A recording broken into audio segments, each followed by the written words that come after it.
The HR Happy Hour Network is proudly sponsored by WorkHuman.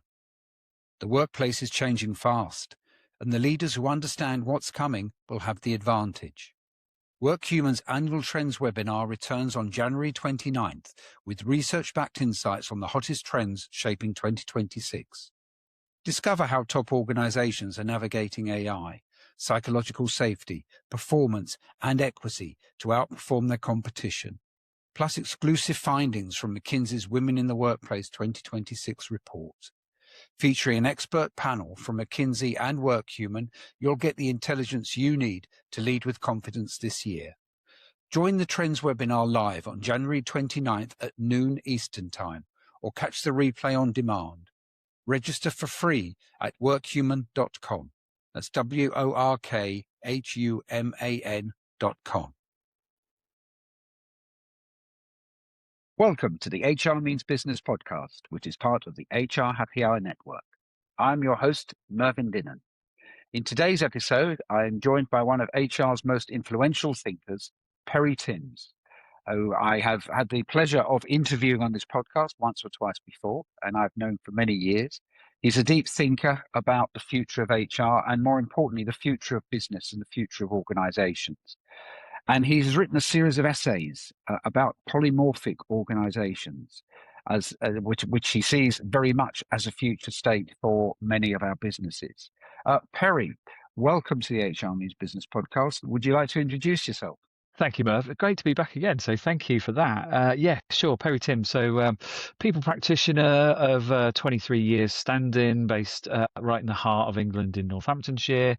And yes, the whole kind of polymorphic concept is something I've been working on for about the last 6 months. And I'm very happy to unpack it with you. But yeah, you're right. There is something about what's next for us that's often taxed both you and me. So it's great to kick it round. Yes. Okay, so I suppose the first question has to be, what is polymorphism? Yeah.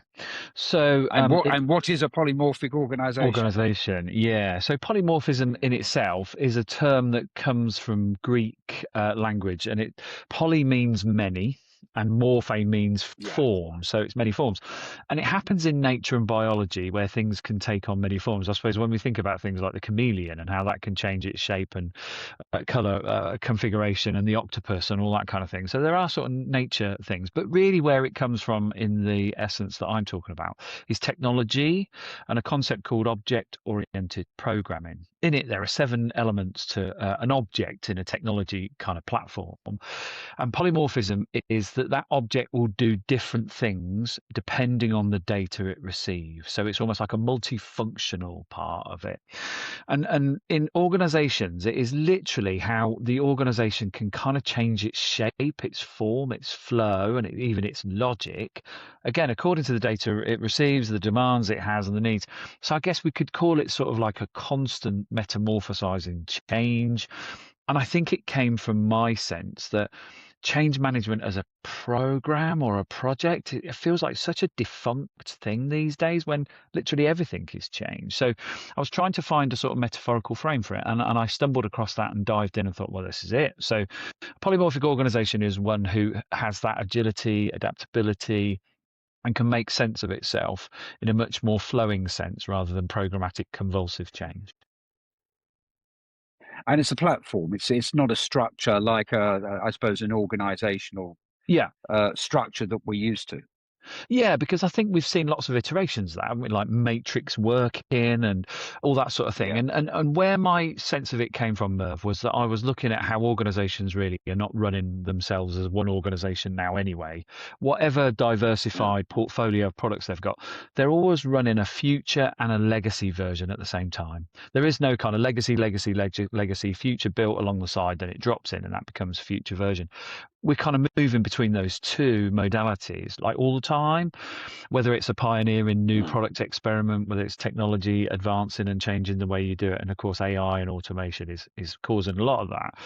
And we're close to the talent acquisition community, of course, and they're doing loads of work experimenting with future forms of how you find and select and hire people using tech and so on. So that's kind of changing the game. So it really represents that, the future legacy kind of, and I call it oscillation because it kind of oscillates between them.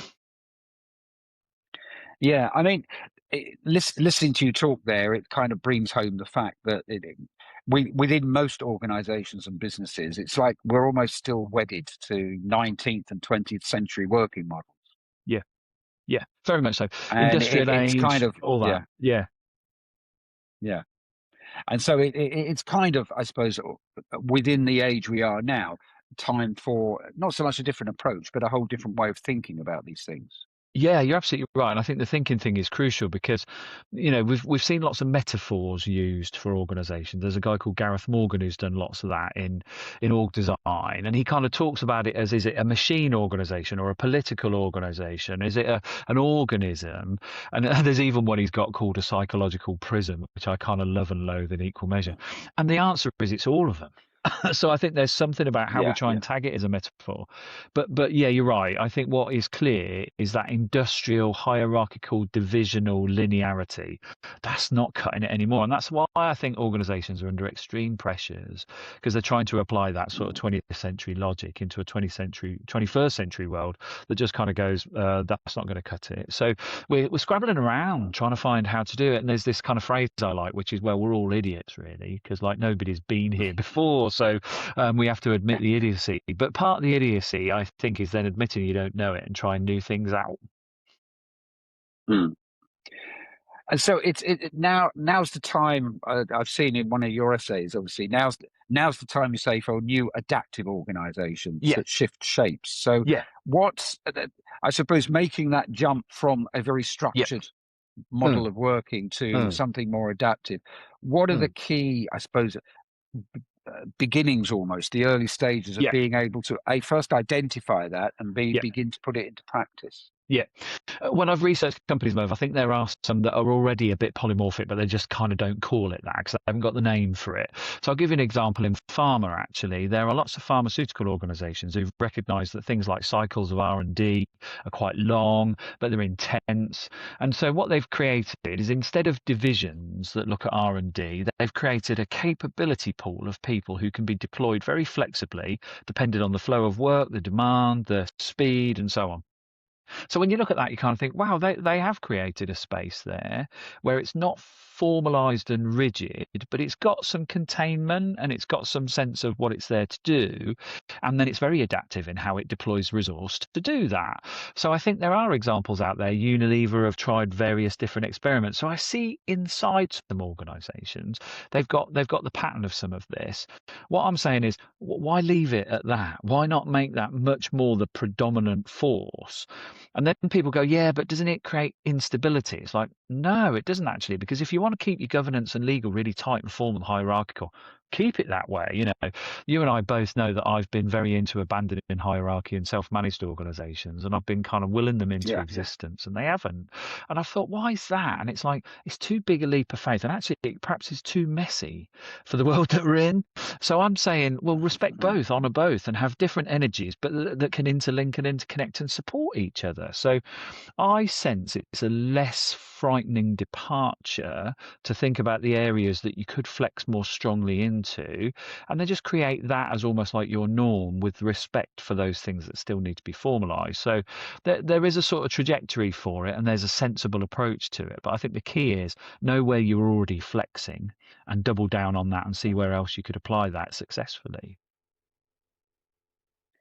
So how do you know, or how does an organization, leaders, managers, decide which Yeah. structure is going to Yeah. work for them and which contexts they'll be operating within? Yeah, and I think that's where the value thing comes in, right? So I think it is almost that we take a much richer form of value. So we don't just say how much money does that like cost us or make. That's part of it. But I think we say, well, what value is derived from human capital, creativity, ingenuity? What value is created from good deployment of technology? What value is created using sort of recognizable material approaches, whatever it is? So I think if we take a value approach, we can sort of work back and go, are we actually actually limiting the value we can create here by keeping it too tight?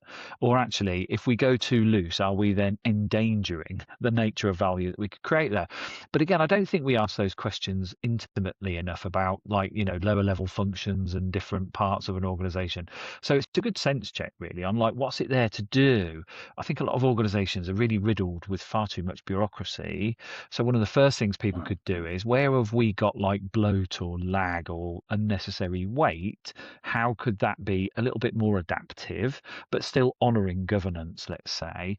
And I've done some work with an academic institution that's doing exactly that. They're saying, we've got so many committees. Do we really need them all? Let's just sense check what value does it create? And if it doesn't, we'll abandon it. And they're quite literally taking a kind of a purge approach to that. And it's clearing capacity and it's creating more clarity. So that, I think, is a good way to do it. You kind of self-audit a bit. Yeah, I mean, there's probably, the conversation internally around kind of the legacy models that everybody is wedded to, or the structures. And this almost, I see you write about oscillation, you call it, this kind of, which is something that's constantly changing and kind of, tuning. It's Quite not literally. static. No, not at all. And I think, having a long footprint in OD, Merv, I've seen a lot of really good things done in OD that are about almost episodic change. So it's like, let's change from version 1 to version 2. It's like, oh, great, okay. But within it, there are lots of version 1.1s, 1.2, 1.3. And the thing I think we think about change is it's always like expansive. It always kind of grows or diversifies. But actually, it could be consolidating, strengthening, tightening even. And I'm suggesting this oscillating approach is, if you have a version 1.2, that might seem like you're consolidating and that doesn't feel like it's change and growth. But actually, that is probably a necessary part of strengthening you for the next bit of growth or diversification that you want to. I don't think we think about it enough like that. So yeah, you're right. It is a constant form of change, but not chaos. It's still managed kind of through gates. And of course, we know software does this all the time. Oh, definitely. So if the organization is shifting and changing and is polymorphizing, if that's a word, it is now. What does it mean? I suppose, what does it mean for leadership? I mean, we are, one of the structures we are wedded to is, directors, managers, senior managers, assistant managers, leaders, and how does that now impact, shall we say? Yeah, and I've looked at it, and in fact, I did some work with a technology company, which sort of informed my thinking here, that leaders are kind of doing two things a lot, and they need to probably recognize these. And I think that helps them not quite limit how many leaders, but almost like put a tighter frame around what leaders are there to do. The first one is that they incubate. They incubate a sense of the future. They incubate innovation and optimization. They incubate a sense of culture and belonging.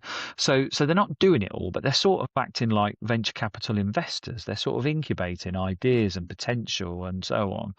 And I don't think they see themselves doing as much of that. I think they see themselves as super administrative tenderers of what they recognize and know. And so they kind of play that safe game. But I think they are really there to incubate the organization. And that can happen at all levels, but more at the top, you see that. But there's a real sense that a lot of leaders are there for activation, which is activating the strategy into operation, activating ideas and potential back up into the strategy. So I think you just have those two energies, incubation and activation, and you sort of deploy your managers and leaders around that. And of course, within it, there'll be specialisms and so on. So I'm not denying that. But rather than trying to sort of flatten the management hierarchy completely like I used to, I'm thinking maybe if they're actually more fluid themselves in those energies and in those activities, that probably gives them a stronger sense of connection to the work, but also the strategic thinking, handling all those kind of conflicting arguments and making decisions very rapidly now. So I think they need a new frame to work in. So incubation and activation is where I'm going with this. Okay. I suppose for some organisations, they might be listening to this and say, "Well, hold on, our job is to get food on the shelves for people to buy." Or airlines will be saying, "Look, our job is to get people safely from here to America." And we haven't got time for polymorphizing. how does it impact, I suppose, those kind of businesses that have a very almost a straightforward purpose? This Sure. is what we do.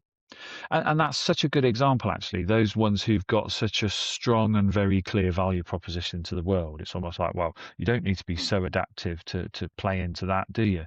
But you do, because there are lots of problems to solve. There are different competitive in the market. There are adjacent possibilities you're not tapping into. So, if anything, for those people who are saying, I've got a very clear straight line proposition, I don't need it, it's almost like there are lots of things around the edge, underneath it, over it, and you haven't even thought of, where you could apply some polymorphism to get that breakthrough thinking. Otherwise, you're asleep at the wheel, because if you're not careful, what that straight line proposition gets disrupted by somebody else and you don't exist anymore. And we know some of the stories of those. So there is a sense of like future proofing, but also future readying that I think polymorphism would help you do. So great example where an organization like that might be only sort of 16, 20% polymorphic, but it's that added value that could make that work really well. The rest of it continues in a legacy format, but then might have to dip its toe in some future thinking, right? So there's definitely something about that. I mean, you only have to look in the high streets in the UK, Merv, to realise just how difficult brick and mortar stores are. But some people are thriving in creating social havens now, and they didn't before. So polymorphism would help them do that whilst keeping their legacy stuff on straight bat supply, let's say. No problem at all. So yeah, so I think it is a very sensible question to ask. How much of my organization needs to be like this? But don't dismiss it out of hand, because you've always got problems to solve. You've always got things that you haven't really tackled in the way you want to. And polymorphism, I think, is a way of trying to help you do that more creatively.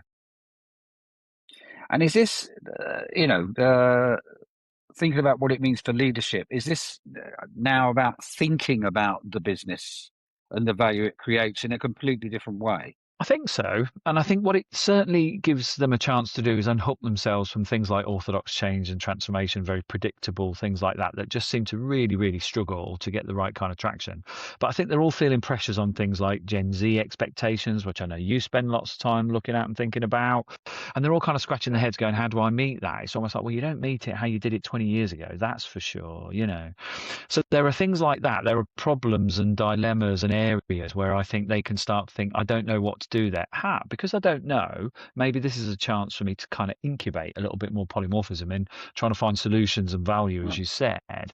We can see that things like Agile's got a lot to offer, and even things like Lean and Six Sigma have come back into play.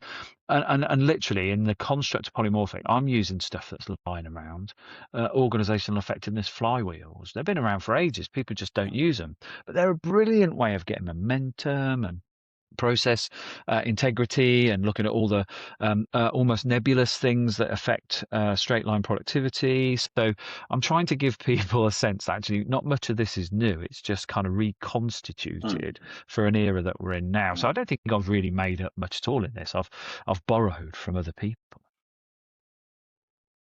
And that's all the best things are borrowed. I think they are. Yeah.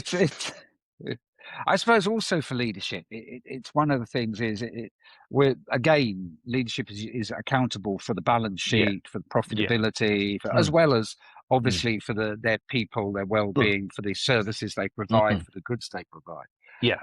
But this is presumably, if more and more organisations become polymorphic, what does that mean to balance sheets, to KPIs? What does it mean to the stock market? What does it mean to the way I suppose, business is organised? Yeah, I mean, great point. You know, how is business evaluated as successful? And as you say, then sort of organised in order to do that and optimise that. I've been looking at the economics field for a few years, and it is a bit more crude than we think it is, right? So I think things like GDP is quite a crude measure. It's not as sophisticated as we think. So I think we're getting to a point now where potentially automatable and AI technologies are going to be able to help us understand more about where value gets lost and where it could be channeled, because we can sort of interrogate things a little bit more. We had to work really hard at things like MPS and turning that into a business deliverable that upticks it a bit. So I think technology will probably help us out a bit more, because we could create simulators and scenarios, test them out, then get some real data, get a feedback loop in, and then go replicate big and quick on things that work. So So I think we'll be talking about shorter cycles of experiment, learn, and apply that I think will help us stop wasting time and value and start to really consolidate and compound on that. But you've got to be really clever, I think, about where you spot those value leakages and where you spot those value opportunities. And at the minute, we're a bit blindsided because there's just too much distraction and interference. Polymorphic gives you a chance to go, I'm going to adapt part of the business to do that. And it needs to be very flexible, but it has a very clear mandate. That's a brilliant example where people could prove how this stuff can really help you. So again, it's not a let's shift from one to another, because that's what I'm actually trying to rebel against. It's almost like, no, it's just this constant pattern of iterative test and learn and adapt type change that I think we need to get used to. So what does it mean for kind of shareholders, for example, and kind of people with equity stakes in the business? I think, I mean, let's put it this way: they want to kind of bet on things that have got good returns, so they've often used things like history, and then they've used stuff like market cap calculations, but again, they're not as science led as people might think they are. They're a little bit on the vague side. But I think there is something about how a polymorphic approach could start to show where it itself is creating different forms of value, and therefore that gives shareholders a richer sense of confidence that it isn't just what's on the balance sheet. It's the strength of human capital, brand capital, social capital, environmental capital even. And they might go, oh, look, there's a richer set of numbers to tabulate here. So that makes me feel more confident that if I put my money there, it's got so many different forms of value, it's likely to survive turbulence and head on sort of change competition. So I think in the long-winded, long-rounded way, this could add more depth to what people know they're investing in, and that can only be a good thing. But clearly, it's got to get there and prove it first. So I'm kind of speculating a bit, but I see the opportunity to do that. I see the opportunity to create a richer sense of what people are investing in. And will business need a very different style? Well, presumably it will, of management and leadership and I think so. I think it will be the sort of thing where we can sort of really bring out they're there for the people type thing, right? So the human side of things, the social, the duty of care, the well-being, because I mean that's a challenge we all know right now. We've kind of stacked up managers to have loads and loads of product and task related work, and by the way, look after people. So there may be a splitting of the atom here, really, where there are sort of proper coach type leaders of teams, and then specialists, experts, and whatever who are running those task related things. And then some people might be able to tabulate both and crack on with it. But I do think we need to revisit that, because it's got a bit perverted and overloaded. And there's lots of people, Gen Z particularly, again, you'll probably pick up on this, who say, what the hell do I want to do that for? There's probably a supply shortage on the horizon. I think Laszlo Box said that. And with automation and AI and stuff and entry-level jobs, I think we're asking more of people when they come into the workplace anyway now. They can't kind of do their little route up from office admin through.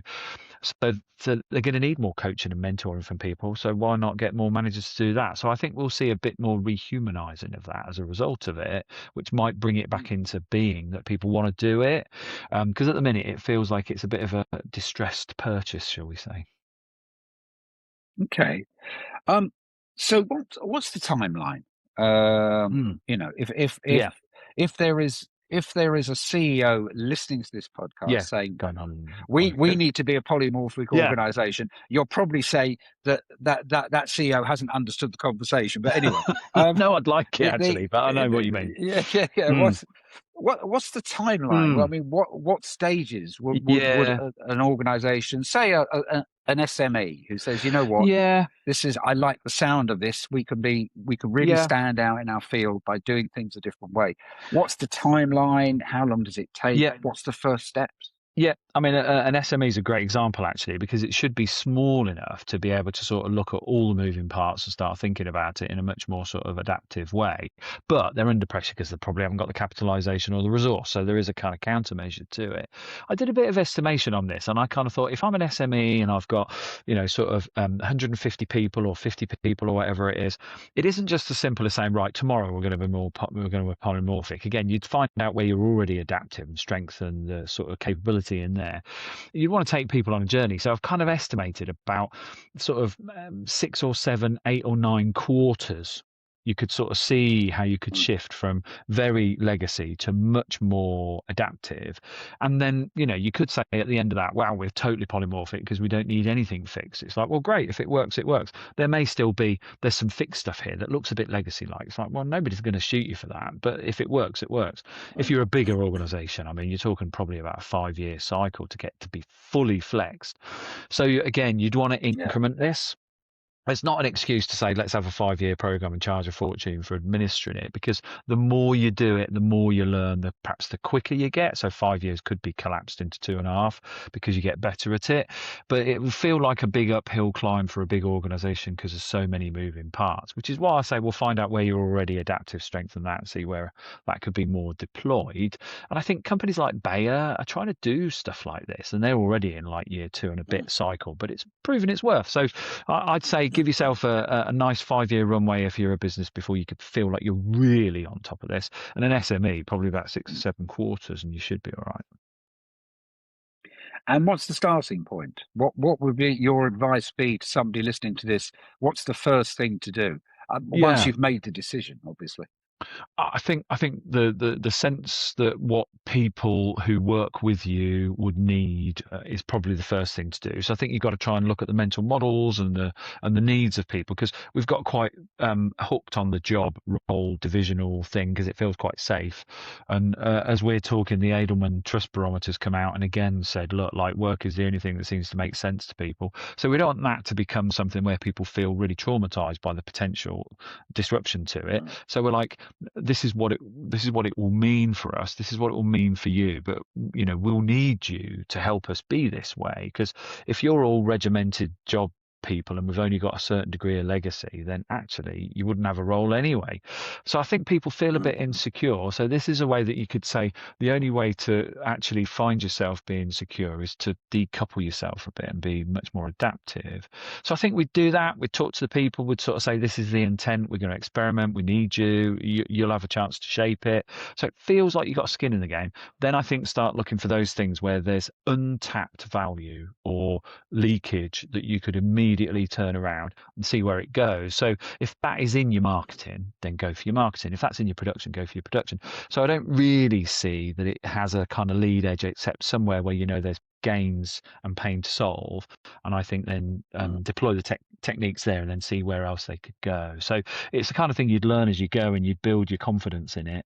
But start with the people, get people really clear about what it means and what they can do with it. Okay. And what are the roadblocks? What's if yeah. I think you'd find things like, legislation wouldn't recognise it at all. It'd be like, what are you talking about? And there would necessarily be something about your you mean customer it's illegal? base. Yeah, I know. I mean, I'd say no, it's not, but it would have things that people would question then about, but how do you make that employment law friendly? So there will be things you can do, I think, that you need to find the bandwidth that you can be creative with versus still be compliant. So that's a bit of a thing to think about. I think customers and your stakeholders and your partners are all probably people who could get a bit harumphy or confused or lost or reject the principles. So again, you'd need to say something like, look, you're not going to have a single account manager now because you don't need that. We've got this brilliant way that we can access your information from anywhere.